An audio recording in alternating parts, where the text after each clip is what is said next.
Le timbre, c'est d'abord le pouvoir régalien d'un gouvernement, comme un gouvernement bas-monnaie, un État bas-monnaie, et aussi émettre un timbre.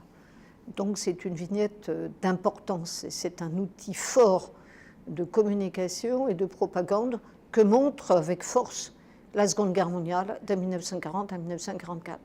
Le timbre est un enjeu politique entre le gouvernement de Vichy, le maréchal Pétain qui représente par cette petite vignette sa propre effigie, ce qui est rare dans l'histoire des timbres, et d'autre part la France libre, c'est-à-dire le général de Gaulle à Londres.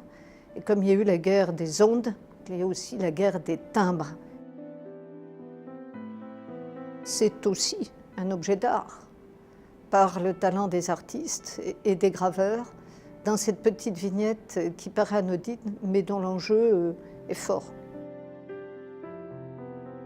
Le musée de la Poste prête pour la première fois et à titre exceptionnel le panorama des timbres-poste français. Donc ce panorama, qui est unique en Europe, présente toute la production philatélique française, des origines depuis 1849, date de création du premier timbre-poste français, jusqu'à nos jours, donc soit l'intégralité des 4900 timbres-poste émis en France à l'unité. Et pour compléter ce panorama, le musée de la Poste prête également les archives de fabrication des timbres-poste ayant pour thématique la Seconde Guerre mondiale. Le principe était de faire une présentation relativement sobre, compte tenu du sujet. Et surtout, j'avais des petites pièces à présenter.